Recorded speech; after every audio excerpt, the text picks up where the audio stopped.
about the traffic situation. So those of you have more than 5 hours in transit, you can actually consider heading down to town. So that's two ways. So one is most convenient, take you to wherever you want to go, is the taxi. So taxi will cost you 20 to 25 Singapore dollars, and traveling time is about half an hour. There's another more economical way, and that is by our MRT train, our subway. So we have one station at the airport called Changi Station. So say if you want to head downtown, get off at City Hall, will cost you only 2 Singapore dollars. But traveling time, 1 hour. So don't forget, 1 hour down, 1 hour back. So traveling time 2 hours. So you see how many hours remains. But make sure when you get back to the airport, you still have a good bubble time of at least 1.5 hours before your next flight departs. Then it is safe. So if you have less than 5 hours in transit, I really will not encourage you to head downtown. Just enjoy our airports. So how do you find our airport? Good. Number 1? Number 2? Number 2, we must work harder. So Singapore is located just right at the tip of Malaysia. But we are linked to Malaysia by a kilometer-long causeway. So we can actually drive in. Now facing the south is Indonesia, but we are not linked to Indonesia. And the island of Singapore, we have a very interesting shape. Any of you like to give a guess? Okay, I'll give you a little clue. It's a woman's best friend. So what's a woman's best friend, anyone? I like that. No. It's diamond, that's right. So like a diamond shape. Okay. So the airport is the east. So now we're traveling down all the way down to the south. So this is the East Coast Parkway Expressway. All the way down will lead us to the southern tip. So the southern tip is the city center.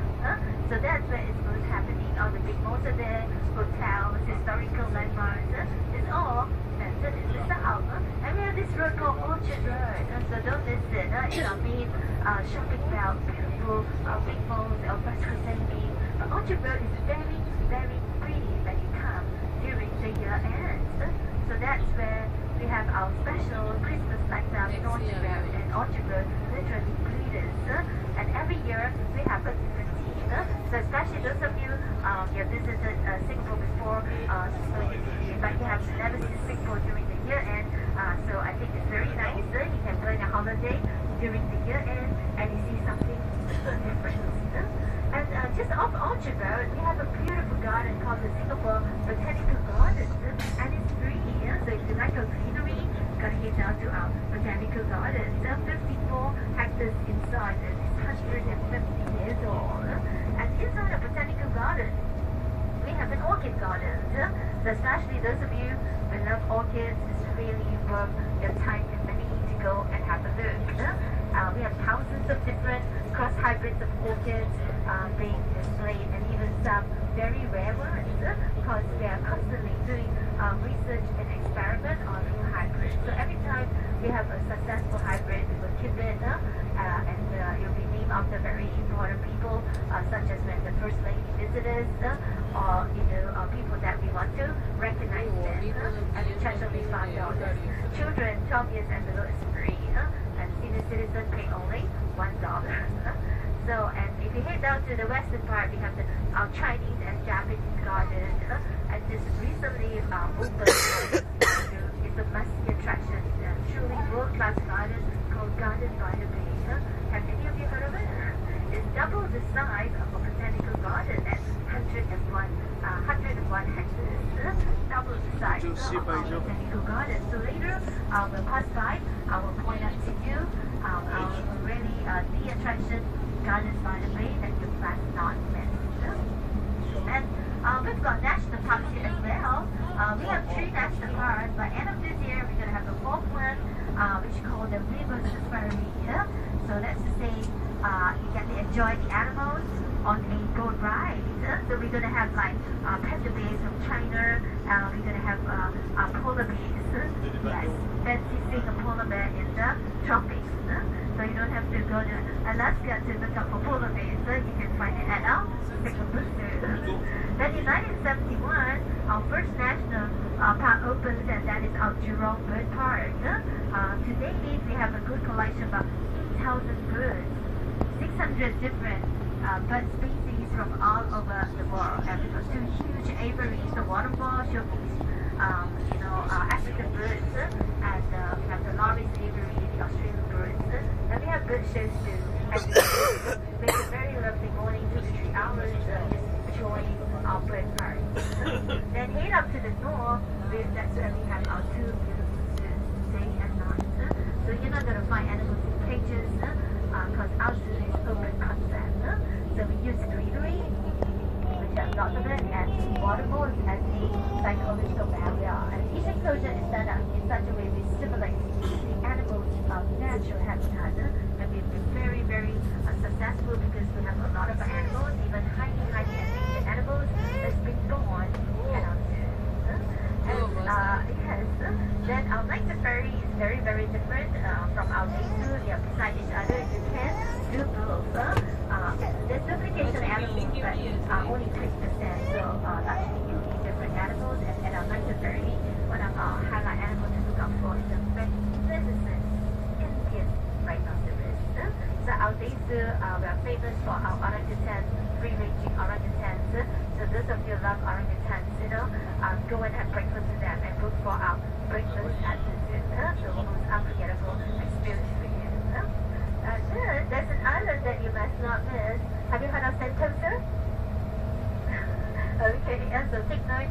We have this resort island called Sentosa. So with so many attractions now, you need 3 days to enjoy. Last time, one day you think of the Sentosa, but not anymore.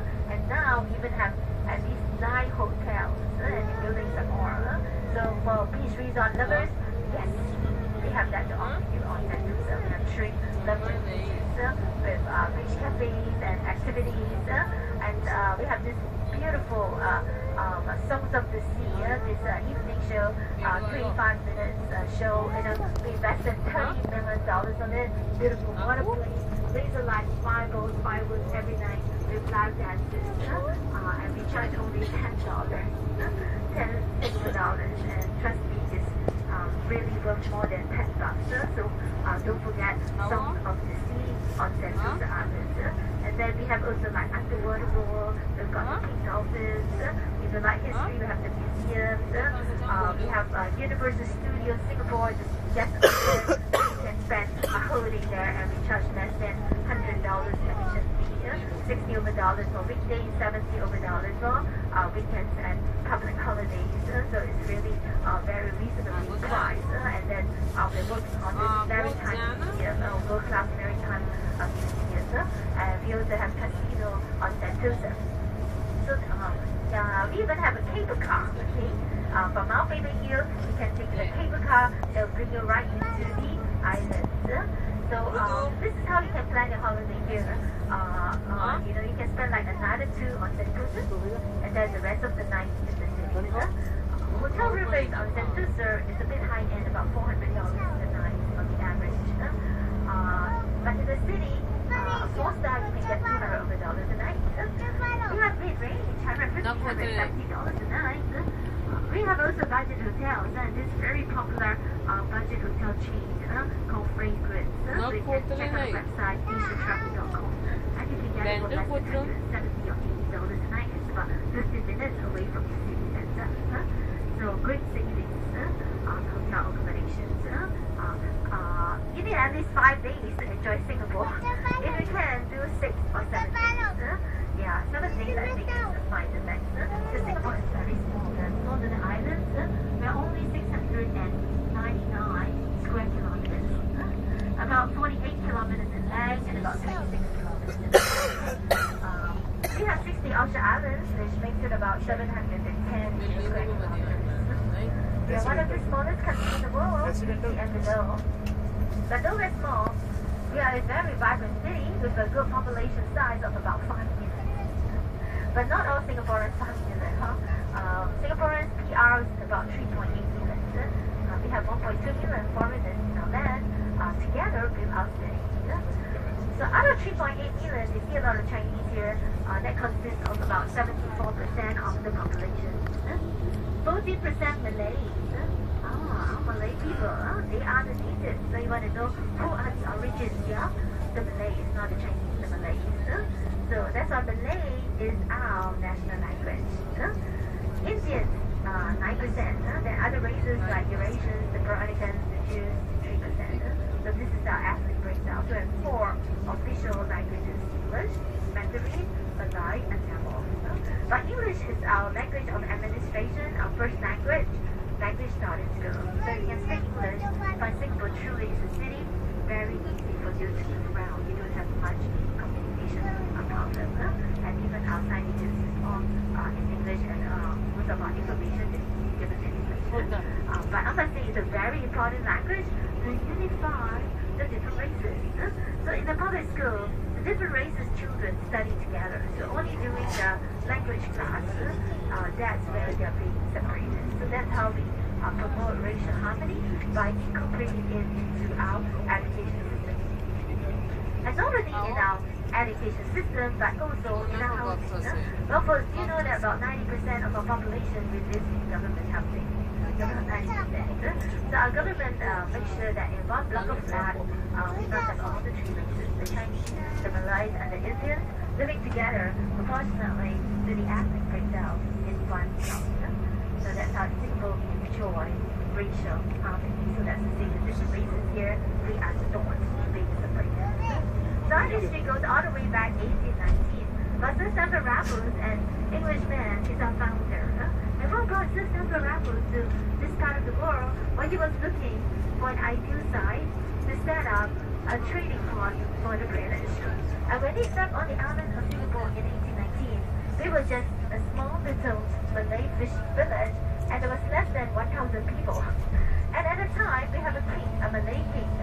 So he quickly looked for the ruler of Singapore, so got him to sign the treaty on February 1819, and that's allowed the British to establish a trade port, and in return promised to pay the Sultan $5,000 a year.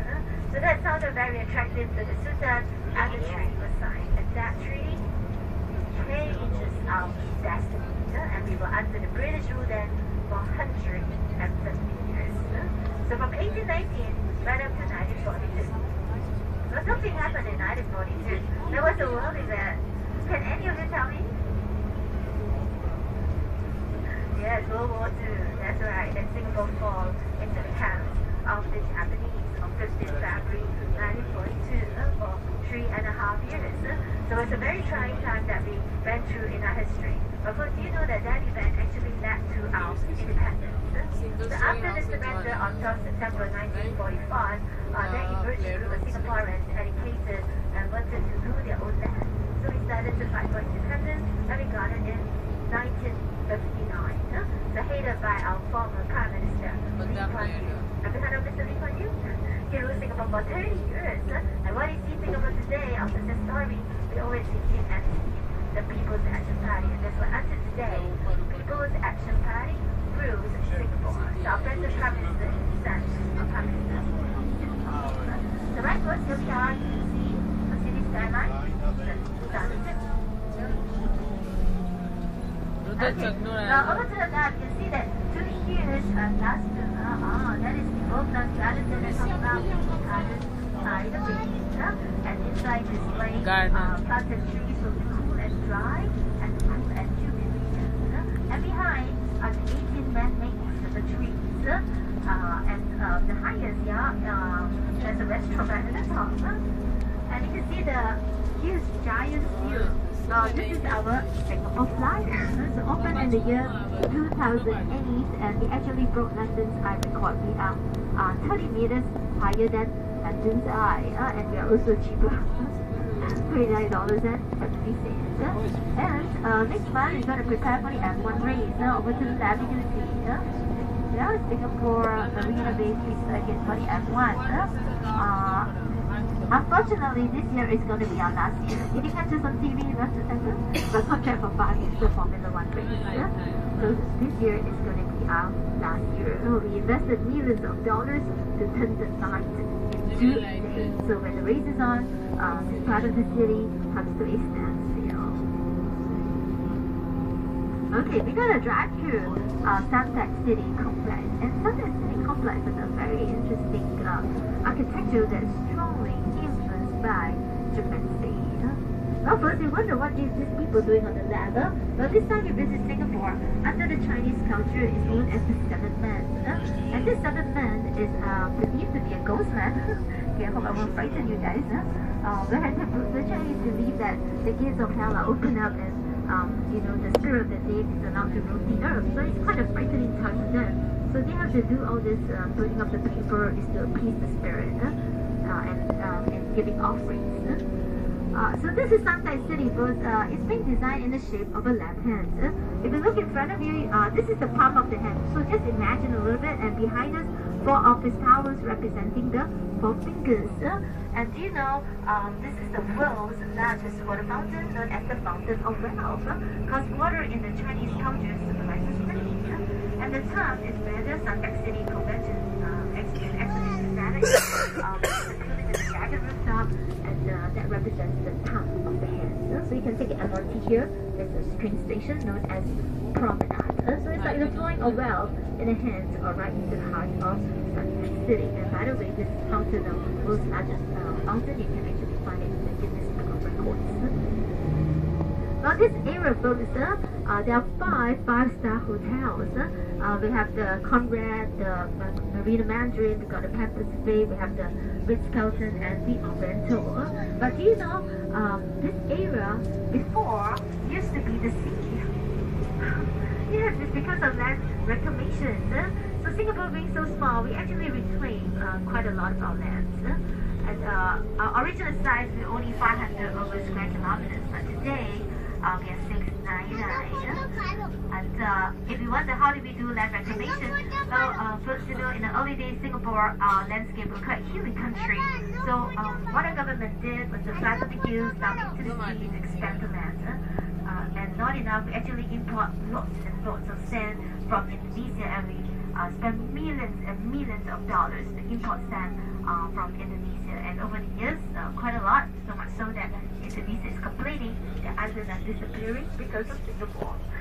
So now they start selling sand, so we are importing sand from Hanoi, and especially for the construction industry. Well, first, if we look on the right, straight ahead, you get a very interesting architecture of the Ritz-Carlton. And again, this Ritz-Carlton hotel is also being designed, influenced by Japanese. But if you look at the window, it's got a very unusual octagon shape. And you know, in the Chinese culture, this octagon shape is actually the bakwa, believed to be able to have the power to walk off evil spirits and bad luck. So Ritz-Carlton is being designed strongly influenced by Japanese, and that the window, that is actually the bathroom with their own private jacuzzi. So Ritz-Carlton is a great hotel for honeymooners. Take note of that.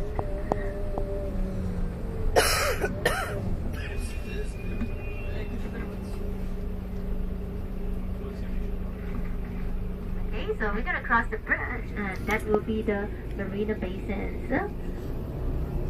The Marina Bay Sands is our largest hotel. There are 3 towers, and they are fully hotel rooms, up to 2,500 hotel rooms, and built up to 57 story. And the rooftop, they actually created they call the Sky Park, and at the rooftop there's a swimming pool, and they boast of having the world's largest rooftop swimming pool, known as the Infinity Pool, which is the length of 3 Olympic size swimming pool. Look over to the right hand side. Okay, you can see our stadium, floating platform, and then we have this beautiful architecture of our Science and Art Museum, and looking like an open palm.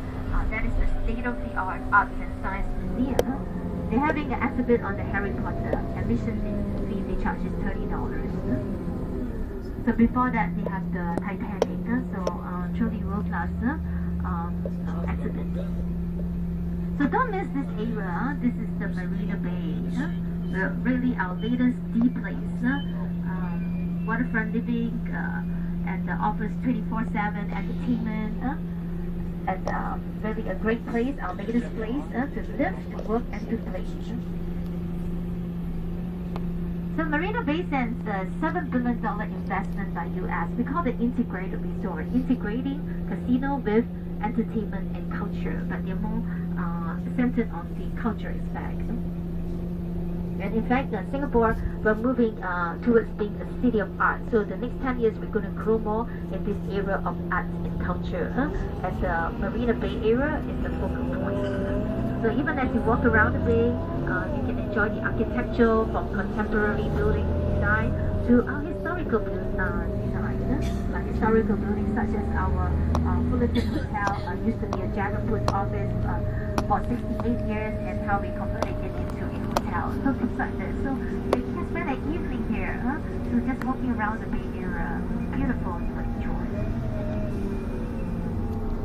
So this is the shopping, and below they even have, you can go for a indoor boat ride.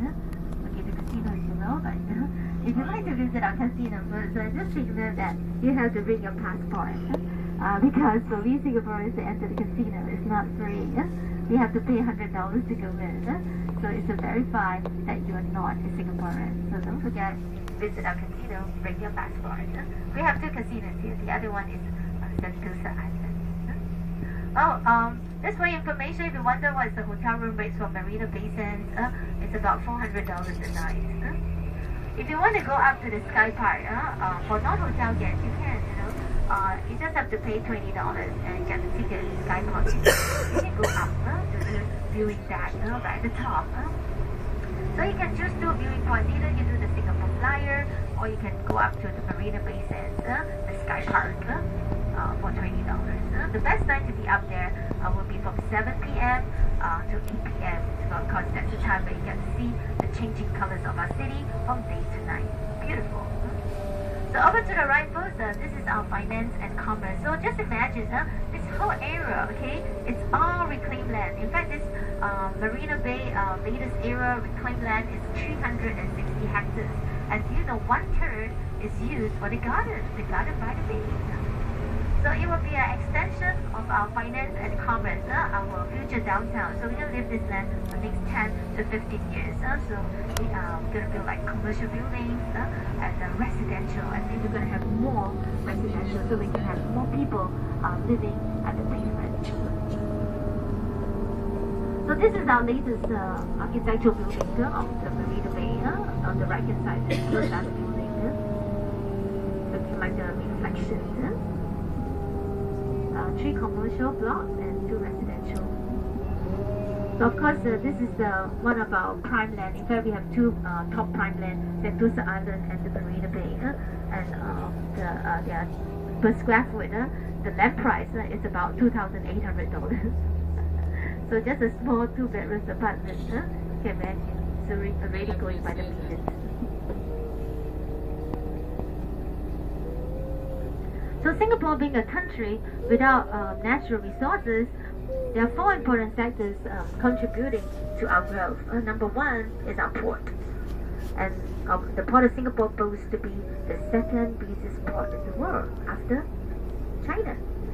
And our finance and commerce, and Singapore ranked 4th financial center in the world. And then our industrial sector, where our 3 main investors, USA, Japan, and European community. And last of all is tourism. But now we're zooming into tourism. So our dream is to make Singapore into a world-class tourist destination. So at this Marina Bay, it's going to be a showcase to the world.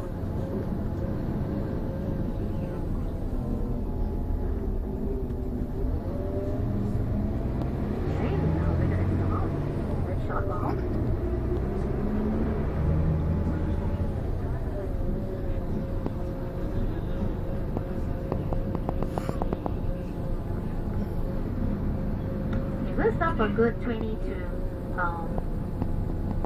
25 minutes.